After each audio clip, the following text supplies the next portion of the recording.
빌레몬을 통해 용서를 배우다. 네, 우리 옆에 있는 분들과도 우리 함께 반갑게 한번 인사했으면 좋겠습니다. 새벽을 깨우신 당신 축복합니다. 사랑합니다. 함께 인사하시겠습니다. 네, 여러분 어떻게 저녁마다 은혜 많이 받고 있습니까? 네, 참 놀랍죠? 참 살아계신 하나님의 역사하심이 참 우리가 저녁마다 참 우리 귀한 장로님의 인생 가운데 하나님이 역사하시는 그 생생한 살아있는 또 놀라운 간증들을 들으면서 참 놀랍다 그러면서도 또 우리 안에 깊은 기도에 대한 도전들을 받고 있습니다. 오늘 마지막 셋째 날인데요, 오늘도 기대하시고 또 사모하시고 또한 오늘 마지막 날 많은 분들을 좀 초청하셔서 함께 은혜 받는 시간 되었으면 좋겠습니다. 어제부터 우리는 이 빌레몬서를 통해서 이 빌레몬에 대한, 특별히 어제는 빌레몬의 사랑에 대한 부분들을 우리가 함께 배웠는데요, 빌레몬이 어떤 사람인가 우리가 살펴보았을 때 그는 바울과 그리고 성도들에게 사랑받는 자, 아가페테오라고 하나님께 특별히 사랑을 받는 자라는 그런 말씀을 나눴습니다.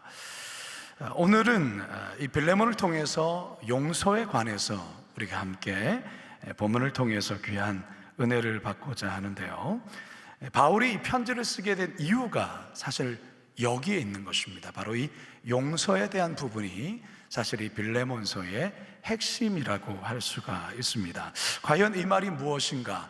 우리 함께 본문으로 들어가 함께 살펴보기를 원합니다. 8절에서 10절을 같이 한번 읽어봅니다. 시작. 이러므로 내가 그리스도 안에서 아주 담대하게 내게 마땅한 일로 명할 수도 있으나 도리어 사랑으로서 간구하노라. 나이가 많은 나 바울은 지금 또 예수 그리스도를 위하여 갇힌 자 되어 갇힌 중에서 낳은 아들 오네시모를 위하여 내게 간구하노라. 자, 이 본문이 이 대단히 중요한 말씀인데요, 바울은 이제 편지를 쓰는 이유를 이제 본격적으로 이야기를 하려고 합니다. 바울은 먼저 자신이 빌레몬과의 친분 그리고 그동안의 관계를 생각해 볼 때 내가 마땅히 명령할 수도 있지만 그렇게 하지 않고 사랑으로서 내게 간구한다 이렇게 말하고 있어요. 그러면서 바울은 자신이 지금 나이가 많았는데 갑자기 뜬금없이 나이 이야기를 하고 있습니다. 이게 지금 바울이 뭔가를 막 이야기를 하려고 하면서도 지금 뭔가 뜸을 들이고 있다 그 말이에요. 그러면서 이제 오네시모라는 이름을 툭 꺼내고 있습니다. 오네시모를 위하여 내게 간구한다 이 말을 하고 있어요. 자, 이 구절이 빌레몬서의 핵심 구절이라 할 수 있는데요, 오네시모를 위하여 바울이 무엇인가를 간구한다. 자, 여기서 간구한다라는 이 헬라어 단어를 보면 파라칼레오라는 단어를 쓰고 있는데요, 옆에서 부르다라는 말이에요. 옆에서 부르다. 보통 간청한다라는 의미로 자주 쓰이거든요. 간청한다. 근데 이 간청이라는 것은 윗사람이 아랫사람에게 하는 경우보다는 이 단어가 쓰였을 때는 아랫사람이 윗사람에게 뭔가를 요청할 때 쓰는 단어예요. 그런데 지금 사도 바울이 지금 내가 나이가 네보다 많고 너와의 관계 속에서 내가 사실은 명령할 수 있는데 내가 명령하지 아니하고 사랑으로서 너에게 간청한다 이렇게 말을 하고 있는 것이죠. 그러면 그 간청이 뭐냐? 오네시모와 관련된 거라는 게 오네시모. 여러분, 오네시모가 누굽니까? 어제 제가 자세히 말씀을 드렸죠? 오네시모, 빌레몬의 종이에요. 빌레몬의 노예라는 거죠. 빌레몬의 종인데 이 빌레몬의 재물, 물질을 훔쳐서 도망간 종이에요. 노예예요. 왜 이 오네시모라는 이 종이 이 간이 배 밖으로 나왔죠. 당시에 이 종이 도망쳐서 잡히는 것도 사형감인데 주인의 돈을 훔쳐서 도망갔다? 이거는 뭐 비참하게 죽는 거예요. 근데 아마도 이 오네시모는 이 훔친 돈으로 로마에 가서 신분 세탁을 하려고 했던 것 같아요. 그러니까 자유인으로 살고자 했던 것이죠. 근데 여러분, 얼마나 불안했겠어요. 지금 주인에게 도망친 것만 해도 지금 그래서 잡히면 죽는데 이 돈까지 훔쳐서 달아났으니 이 오네시모의 마음에는 그야말로 불안했겠죠. 그가 어찌어찌 로마까지 갔어요. 사람들에게 섞여서 그렇게 갔지만 이 불안한 겁니다. 평강이 없는 것이죠. 그러던 가운데에 이제 사도 바울 선생을 우연히 만나게 된 거죠. 그 모든 것이 하나님의 인도하심이 아니겠습니까? 바울이 감옥에 갇혀 있지만 바울이 어떤 형태로 감옥에 갇혀 있다고 했습니까? 가택연금과 형태의 모습이라고 했죠. 바울은 집안에 갇혀 있지만 어느 누구라도 이렇게 찾아오면은 만날 수 있는 형태의 그런 감옥 형태라고 했어요. 사도행전 28장 30절과 31절 시작. 바울이 온 이태를 자기 셋집에 머물면서 자기에게 오는 사람을 다 영접하고 하나님의 나라를 전파하며 주 예수 그리스도에 관한 모든 것을 담대하게 거침없이 가르치더라. 네, 이런 형태로 오는 사람들에게 복음을 전했다. 하나님 나라의 복음을 전한 겁니다. 바로 그 중에 이 오네시모가 어찌어찌 하다가 오게 된 거예요. 근데 바울의 복음을 듣게 되었고 성령의 감동 속에 회심을 하게 됩니다. 그리고 그 다음 날부터 이 바울 가까이에서 바울의 이 허들의 일, 바울의 온갖 시중을 두는 자로 있게 되는데 어느 날 이 오네시모가 자신이 어떻게 해서 이곳 이 로마까지 오게 되었는지를 바울에게 솔직하게 고백을 하게 됩니다. 그 원주인이, 자신이 섬겼던 주인이 빌레몬이다라는 말을 들었을 때 바울이 깜짝 놀라게 된 거죠. 빌레몬? 내가 너무 잘 아는 빌레몬 그 사람 맞는가? 뭐 그러면서 이제 빌레몬에게 편지를 쓰게 된 게 바로 이 오늘의 이 빌레몬서입니다. 자, 8절과 9절 상반절을 다시 한 번만 읽도록 하겠습니다. 시작. 이러므로 내가 그리스도 안에서 아주 담대하게 내게 마땅한 일로 명할 수도 있으나 도리어 사랑으로서 간구하노라. 여러분, 이 빌레몬의 입장을 한번 생각해 보세요. 빌레몬의 입장. 바울이 오네시모라는 이름을 언급한 순간 아마도 빌레몬의 얼굴이 조금 일그러지지 않았을까? 그 안에 있는 분노가 이렇게 올라오지 않았을까요?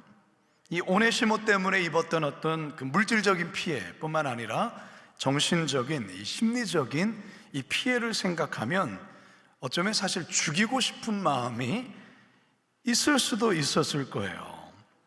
여러분, 누군가에게 금전적인 사기를 당하거나 경제적인 큰 피해를 입게 된다면 또 그것을 입힌 사람이 모르는 사람이 아니라 낯선 사람이 아니라 내가 평소에 사랑을 함께 늘 주었던 사람, 마음을 주었던 사람에게 어떤 금전적인 사기를 당하거나 또한 경제적인 큰 피해를 입게 된다면 여러분 어떠하겠습니까? 이거는 참 어려운 문제예요. 이 피가 거꾸로 쓰기도 하고요.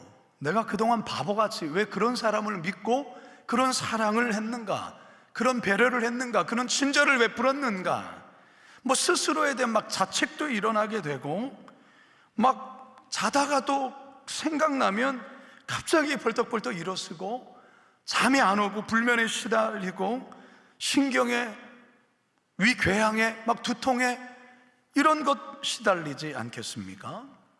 더욱이 이 오네시모는 노예였단 말이에요. 노예. 오네시모가 잡히면 그는 사형감이라고 했는데, 자, 그런데 바울이 이 오네시모의 이름을 언급하고 있어요. 그러면서 그를 위해 간청한다라는 게, 간청한다. 뭘 간청한다고요? 10절을 다시 한번 읽어봅니다. 시작. 하친 중에 낳은 아들 오네시모를 위하여 내게 간구하노라. 자, 보세요. 바울이 이 오네시모에 대한 표현을 어떻게 하고 있냐면, 갇힌 중에 뭐라고요? 낳은 아들이래요. 그러니까 바울이 오네시모를 낳았다라고 말하고 있어요. 갇힌 중에 낳은 아들 오네시모, 이 오네시모를 위해 내가 당신에게 간절히 청합니다, 이렇게 말하고 있는 거예요. 갇힌 중에 낳은 아들. 바울이 어떻게 이러한 마음으로, 어떻게 이런 생각을 할 수 있을까? 12절 끝에 보게 되어진 바울은 오네시모를 내 신복이라 라고 표현하고 있어요. 내 신복. 여러분 성경에 보면 각주가 이렇게 달려 있을 거예요. 헬, 뭐라고 쓰여 있어요? 심장이라고 쓰여져. 심장. 스플랑크나라는 단어, 헬라어 단어, 심장.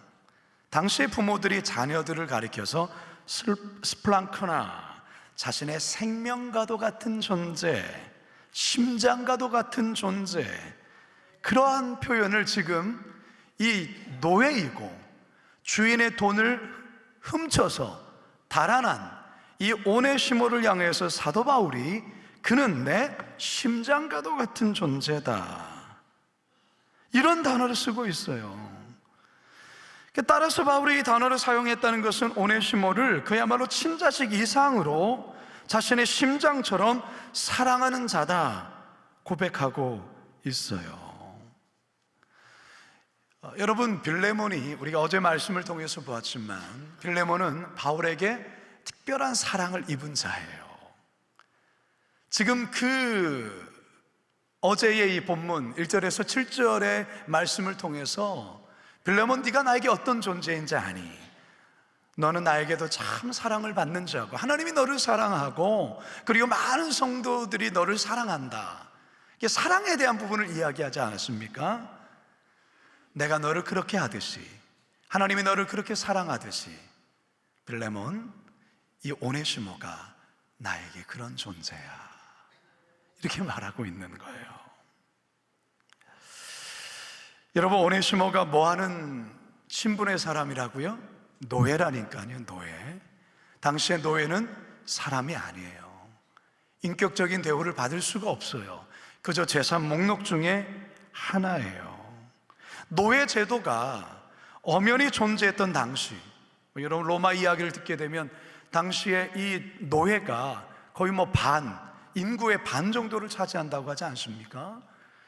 그러한 사회였단 말이죠. 우리가 그것을 생각해 볼 때 과연 이런 표현과 이런 고백이 있을 수가 있나? 우리가 150여 년 전, 200년 전 우리나라만으로 생각해 볼 때에 그저 하인, 그때의 그 시대의 노비도 그야말로 천하디천했는데 2000년 전에 노예, 그를 내가 갇힌 중에 낳은 아들이다, 그는 내 심장과도 같은 존재이다, 이거는 말도 안 되는 일이에요. 자, 그리고 또 뭐라고 말합니까? 자, 11절을 같이 한번 보겠습니다. 11절 시작. 그가 전에는 내게 무익하였으나 이제는 나와 내게 유익함으로. 바울이 이 오네시모를 향해서 계속해서 변호하는 얘기를 하고 있어요. 빌레몬, 이 오네시모가 너의 종인 것 알고 있어. 그가 당신에게 전에는 무익했던 사람이에요. 아니, 더 해를 끼쳤던 존재야. 그런데 이제는 나와 너에게 유익한 존재가 되었다. 여러분, 오네시모라는 이름의 뜻이 뭐라고 했습니까? 유익한 사람이라는 뜻이에요. 오네시모라는 이름이 그래요. 그러니까 바울이 오네시모의 변화된 모습, 전에는, 이제는, 여러분 이 단어를 여러분 주의 깊게 보셔야 돼요. 전에는 무익했어요. 전에는 해를 끼쳤던 사람이었어요. 그러나 이제는 내게 유익한 사람이다. 사랑하는 성도 여러분, 우리 인생 가운데서도 전에는 이라는 모습이 있어요.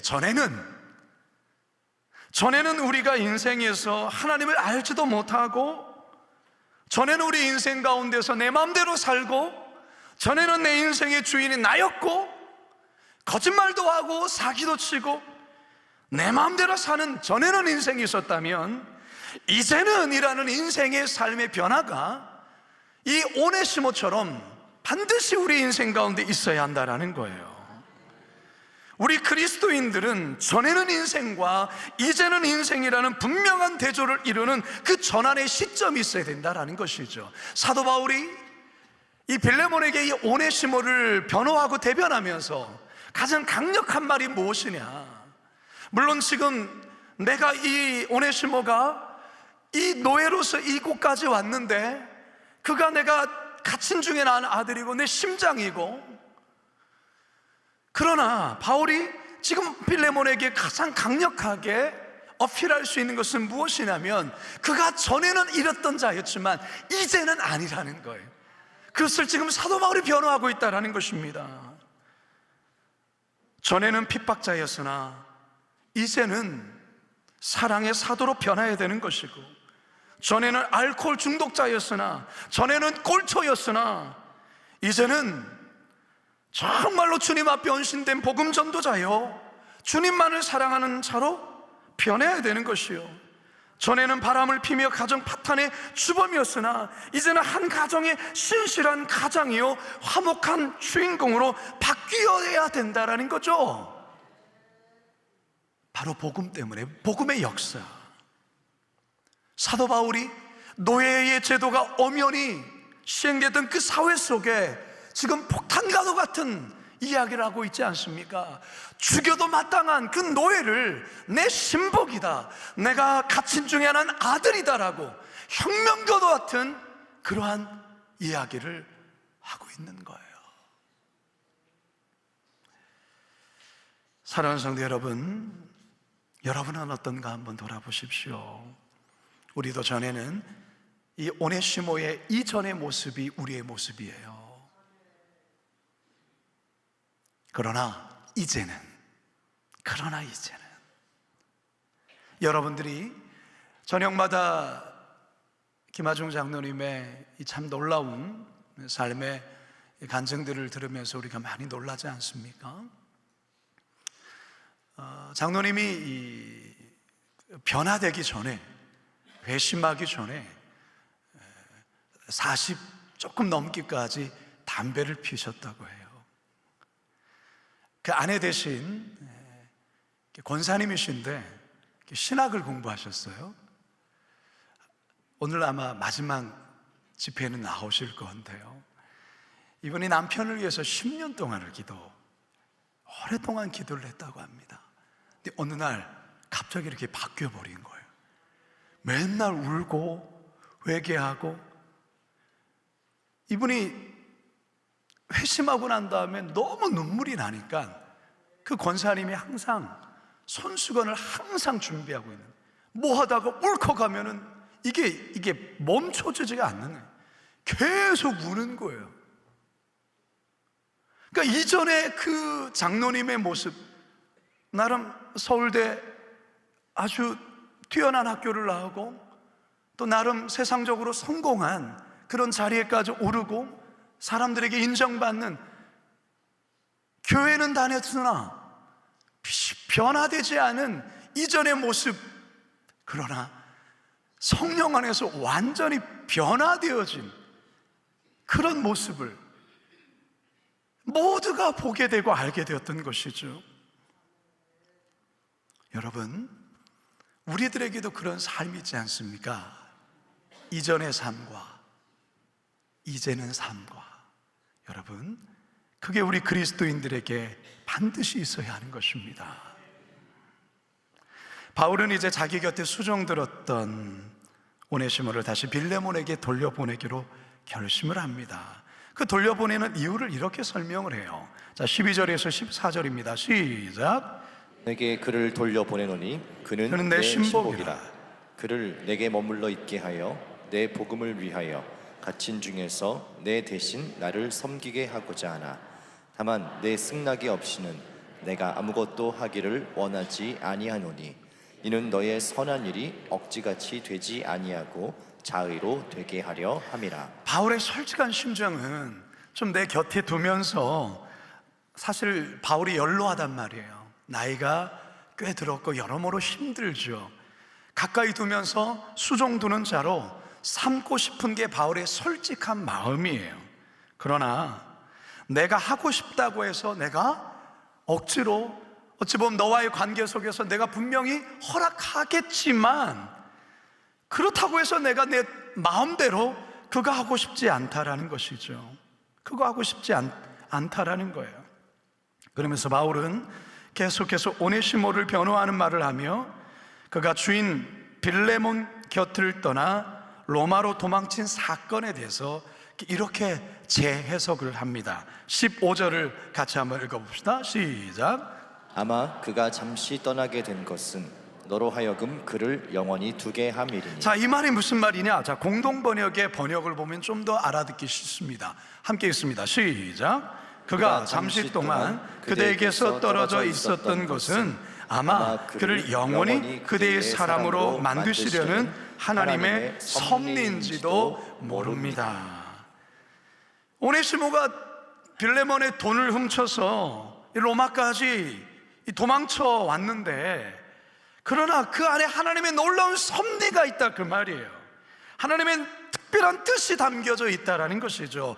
잠시 당신에게서 떨어져 있지만 영원히 그대와 그대의 사람으로, 하나님의 사람으로 그렇게 두시려고 그렇게 잠시 떨어졌던 것 뿐입니다 라고 바울이 해석해주고 있다는 거죠. 그러면서 이제 바울은 빌레몬에게 쉽지 않은, 그야말로 파격적인 제안을 합니다. 이게 빌레몬에게 있어서 결코 쉬운 일이 아닌, 자, 그게 뭐냐? 16절과 17절입니다. 시작. 이후로는 종과 같이 대하지 아니하고 종이상으로 곧 사랑받는 형제로 둘자라. 내게 특별히 그러하거든 하물며 육신과 주 안에서 상관된 내게랴. 그러므로 내가 나를 동역자로 알진대 그를 영접하기를 내게 하듯 하고. 여러분, 이게 무슨 말입니까? 오네시모를 용서해달라는 거예요. 아니, 용서하는 것만이 아니라 이제부터는 노예로 대우하지 말고 형제로 대하라는 거예요. 나와 똑같이 나를 대하듯이 오네시모를 대해달라는 거예요. 여러분, 이게 있을 수 있는 일입니까? 이거는 상상치도 못할 일이에요. 상상치도. 어쨌든 바울은 빌레몬에게 감당하기 쉽지 않은 것을 요청하고 있어요. 여러분, 만약에 여러분이 빌레몬의 입장이라면, 여러분, 바울이 이런 요청을 여러분께 한다면 여러분 이 요청 들으시겠습니까? 들어주시겠습니까? 아니, 들을 게 있고 안 들을 게 있죠. 여러분 한번 당해보세요. 그게 쉽나? 여러분, 이게 쉽게 예스라고 할 수 있는 일이 아니에요. 여러분의 물질적인 부분을, 한 재산을 반이나 들고 튀었다, 그걸 다 까먹었다, 그것 때문에 내가 개고생을 했어요. 여러분, 그게 쉽습니까? 쉬운 일이 아니에요. 남 얘기하듯 하면 안 돼요. 만약에 여러분들에게 있어서의, 여러분들이 이와 같은 일을 겪는다면 이거 쉬운 일 아니에요. 어쨌든 사도 바울이 이게 쉽지 않은 일이기 때문에 사도 바울이 이 편지를 친히 쓰면서 지금 온갖 말을 다 하고 있는 거예요. 온갖 말을 다 하고 있는 거예요. 결론이 뭐냐? 용서해달라. 내 형제처럼, 아니 나 대하듯이 대해달라, 그렇게 얘기하고 있어요.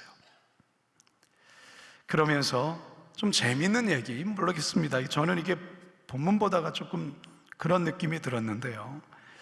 자, 18절과 19절 상반절 함께 읽어봅시다. 시작. 그가 만일 내게 불의를 하였거나 내게 빚진 것이 있으면 그것을 내 앞으로 계산하라. 나 바울이 친필로 쓰노니 내가 갚으려니와. 뭐 하겠다고요? 빌레몬, 오네시모가 얼마를 갖고 튀었는지는 모르겠지만 그게 당신에게 재산적으로 큰 피해를 입혔다면 내 이름으로 달아라. 그거 있잖아요, 외상하고 우리 아버지 이름으로 달아주세요. 내 이름으로 달아라. 내가 갚겠다, 이 말하고 있어요. 여러분이 바울의 이 태도와 이 바울의 이 겸손과 이 바울의 모습도 여러분들이 깊이 들여다보셔야 돼요. 아이고 뭐 그런 거 갖고 뭐 그래 그냥 없던 걸로 해, 지금 이렇게 하고 있지 않아요.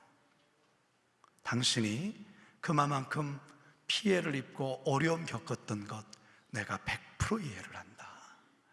내가 갚았으면 좋겠다. 여러분, 이 말하고 있어요.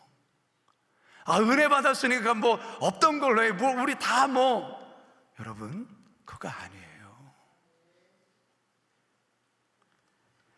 오네시모가 피해를 준 거 내가 다 갚겠다라고 말하고 있는데,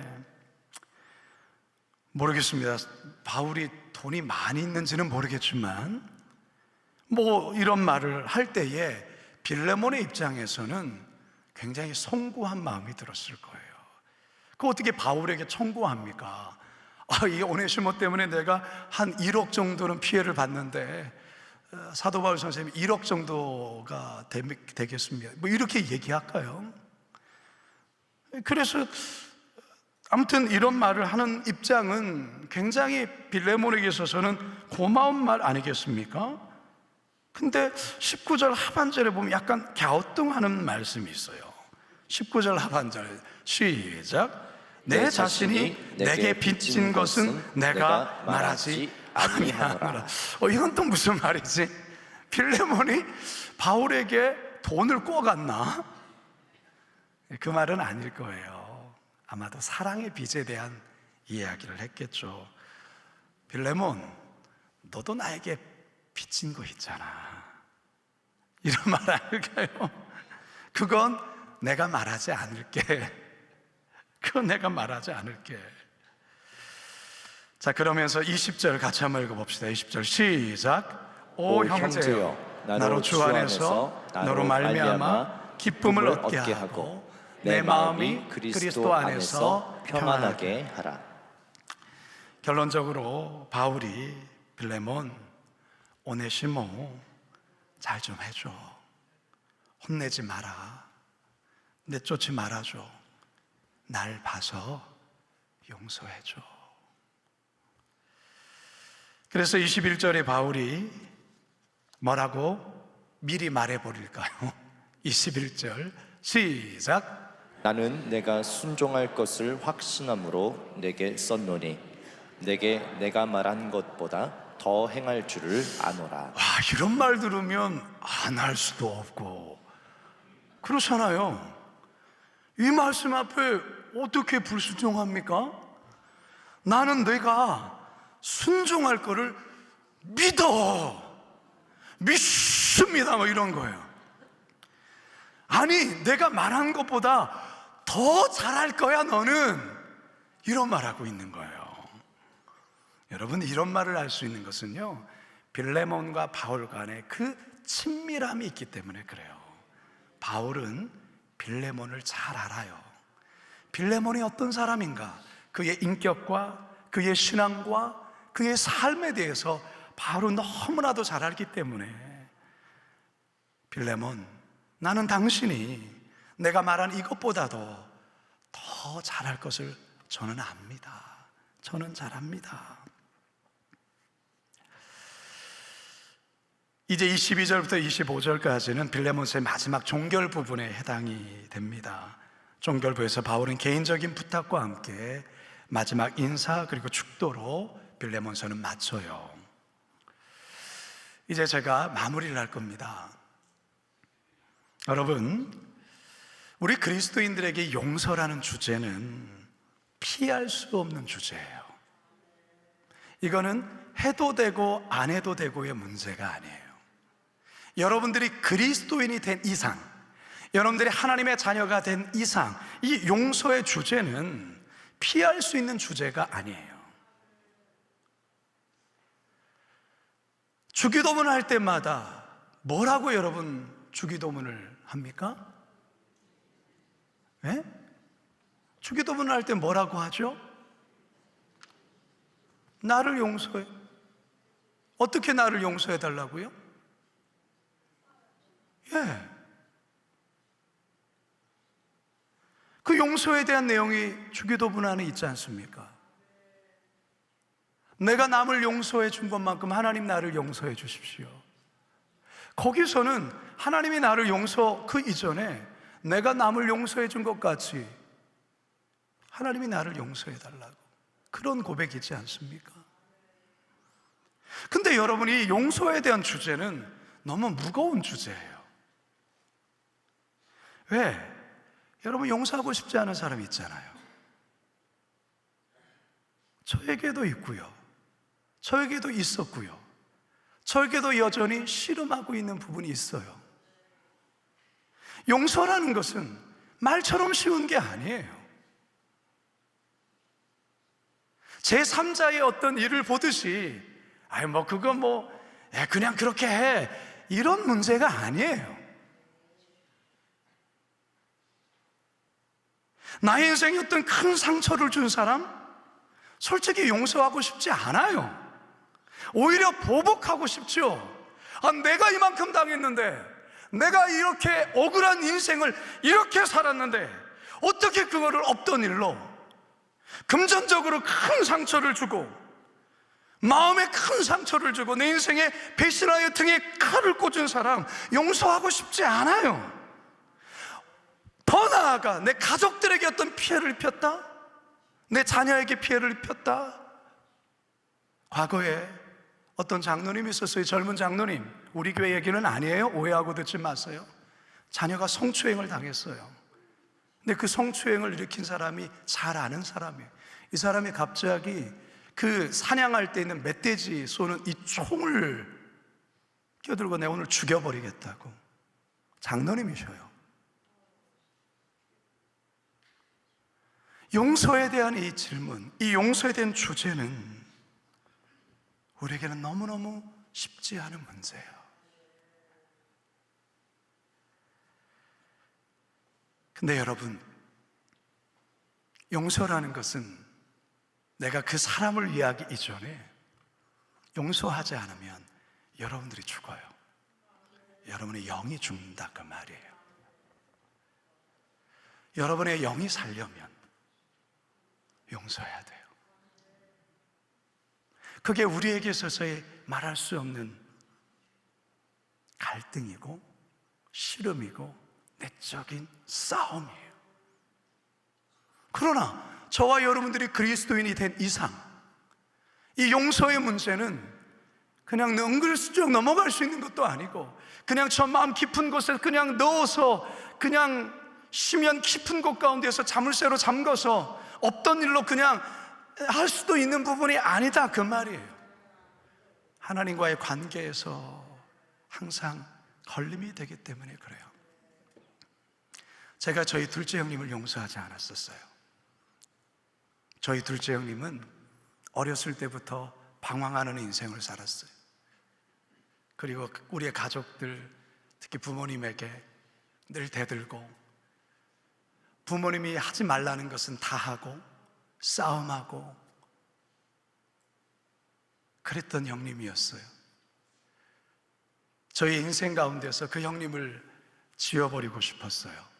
생각하면 감당이 안 되니까 아예 지워버리는 쪽으로 제가 제가 대학생이 되고 신학교에 들어가서 그 형님과는 완전히 연락도 하지 않고 그렇게 살았어. 그러던 어느 날 신학교에 춘계 사경회가 있어서 은혜 많이 받고 기도하는 중에 성령께서 저희 마음 깊은 곳 가운데서 하나를 건드리기 시작해요. 너의 형 용서해라. 제 순간 하나님, 그것만큼은 건들지 마세요. 제가 다른 건 다 하겠어요. 주님, 그것만큼은 건들지 마세요. 하나님 말씀하세요. 네가 나의 종이 된다는데, 네가 강대상에서 하나님의 사랑을 이야기하고 용서를 하는데 네가 용서하지 못한 영이 있다면 어떻게 네가 내 말을 전할 수 있겠냐? 하나님, 다른 건 다 하겠는데 그것만큼은 건들지 마세요. 얼마나 하나님하고 씨름했는지 몰라요. 야곱처럼. 결국 제가 하나님께 순복하죠. 그러면 하나님, 제가 딱 한 번만 볼게요. 저희 형님 면목동에 사셨습니다. 결혼하고 애도 둘 낳았습니다. 제가 그 형님 집에 가기까지 얼마나 씨름하며 제가 그 형님 집을 갔습니다. 만났지만 할 말이 없습니다. 형수님이 차려준 밥 먹고 틀어진 TV 보고 어린 조카랑 과자 사주고 좀 놀다가 나왔습니다. 그리고 제가 하늘을 보면서 그렇게 했습니다. 하나님, 저 이제 됐죠? 이제 다시는 얘기하지 마세요. 기도하면 하나님 또 말하세요. 이번 주에도 또 가라. 왜 자꾸 그러세요? 하나님, 지난주 했잖아요. 또 가라는 거예요. 어떻게 하나님의 말씀을 어길 수 있겠어요? 또 갔어요. 또 나오면서 얘기했어요. 하나님, 저 됐죠? 이 정도면 됐죠? 이제 더 이상 여기에 대해서 얘기하지 마세요. 기도하는데 또 가라는 거예요. 미치겠는 거예요. 그런데 놀라운 일이 벌어졌어요. 그 놀라운 일이라는 게 다른 게 아니에요. 뭐 형님을 끌어안고 막 용서합니다, 이게 안 돼요. 제 안에 형님을 위한 기도가 시작이 됐어요. 저는 그 형님 기도하지 않았거든요. 용서하고 싶지 않았으니까. 형님을 향한 기도가 시작됐어요. 그리고 어느 날 주님이 저에게 네 형이 왜 그런 인생을 살았는지 너는 생각해 본 적이 있냐? 저는 형님이 그렇게 난장판을 피우고 저 형님이 너무 그렇게 부모님을 피눈물을 쏟게 하고 그것만 봤지, 그 형님이 왜 그렇게 반응하는지에 대해서는 저는 전혀 네 형이 왜 그랬는지 아냐?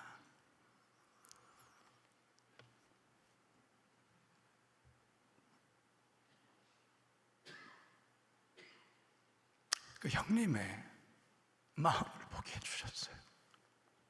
저희 큰형님은 굉장히 똑똑하고 공부도 잘하고 뭐든지 잘했어요. 제 제일 큰형님은. 둘째 형님은 2살 차이가 나는 형님이세요. 공부도 못해요. 저희 형님이 나름 사랑받고 싶은, 관심받을 수 있는 것은 공부로는 안 되니까, 다른 착한 일로 안 되니까 그렇게 말썽 피우는 것으로 부모님께 좀 사랑 좀 받고 싶은, 관심 받고 싶은 게 저희 형님이었던 거예요. 저희 형님, 큰형님은 어렸을 때에 그 누가 잘하나라는 KBS, 저희 형님이 그 어렸을 때에 방송에도 나가서 그 노래 대회도 나갔을 때 저는 깜짝 놀란 적이 있습니다. 저희 둘째 형님이 술을 울크니 먹고 저희 어머니 앞에서 막 난리를 피울 때에 느닷없이 그런 말 하는 거예요. 왜 형에게는 흰 스타킹 양말을 사주고 나는 왜 안 사줬어? 아니, 나 깜짝 놀랐어. 이게 뭔 얘기지? 저희 형님이 어렸을 때에 누가 잘하나 나가면서 반바지에 흰 스타킹을 그 어려운 형편에 저희 부모님이 그걸 사줬단 말이에요. 그 형님이 부러워서 저희 둘째 형님도 어머니께 때를 썼던 것 같아요. 나도 그거 좀 사달라고. 근데 안 사줬던 것 같아요. 네가 거기 대회도 나가지도 않는데 그걸 왜 사주냐. 근데 그게 마음에 맺혔던 것 같아요. 다 큰 성인이 되었는데 저희 어머니 앞에서 그 형 앞에 사줬던 그 신스타킹 왜 나에게는 안 사줬어요? 제가 형님을 위해서 기도하면서 그 형님이 불쌍히 여겨졌어요. 용서고 용서 안 하고 그게 없어요. 그냥 형님이 불쌍해지기 시작하면서 형님의 마음이 이해가 되는 거예요. 사랑하는 여러분, 시간이 많이 지났습니다. 용서는 쉬운 것 아니지만 그러나 용서는 피해갈 수가 없어요. 왜? 하나님이 여러분을 용서해 주셨거든요. 여러분은 하나님과 관계에 있어서 원수된 자였어요. 도무지 사랑받을 수 없는 자, 이 오네시모와 같은 자였다 그 말이에요. 그런데 그 오네시모를 우리 하나님이 아들로 삼아주셨어요. 자기 아들을 찢어 죽이시고 하나밖에 없는 독생자를 십자가에서 찢어 죽이시고 원수된 우리를 당신의 아들로 딸로 삼아주셨어요. 그런 용서를 받은 자예요. 우리는 1만 달란트를 빚진 자였는데 그거를 탕감해 주셨단 말이에요. 100데나리온 빚진 자의 역사를 잡고서 여전히 놓지 않고 있는 성도들이 있다면 놓아주세요. 놓아주세요. 용서합니다. 쉽게 안 되는 분들도 있을 거예요. 그거 쉽게 안 해도 돼요. 그러나 하나님께 그렇게 기도합시다. 주님께서 바라보시는 그 국률의 마음을 나에게도 허락해달라고. 내가 피해를 당하고 내가 상처받고 내가 억울한 인생에 나에게 집중하는 것이 아닌 하나님 그 영혼을 바라보면서 그 국률한 마음을 나에게도 넣어달라고. 여러분, 빌레몬을 통해서 우리는 용서라는 것을 배웁니다. 물론 성경에서 빌레몬이 그를 용서했다 그런 말은 빌레몬서에 써있지 않아요. 그러나 전승에 의하면 이 오네시모가 디모데를 이어서 에베소에서 감독을 했다라는 그러한 기록이 남아있어요. 놀라운 일이죠. 그가 빌레몬의 용서를 경험하고 그가 하나님의 훌륭한 리더가 되어서 한 교회를 섬기는 놀라운 역사적인 인물이 된 것이 기독교의 역사의 기록으로 남아 있습니다. 오늘 저와 여러분이 오네시모였고 이 땅에서의 오네시모를 꼭 용서하시는 이 시대의 빌레몬이 되시길 주님의 이름으로 축원합니다.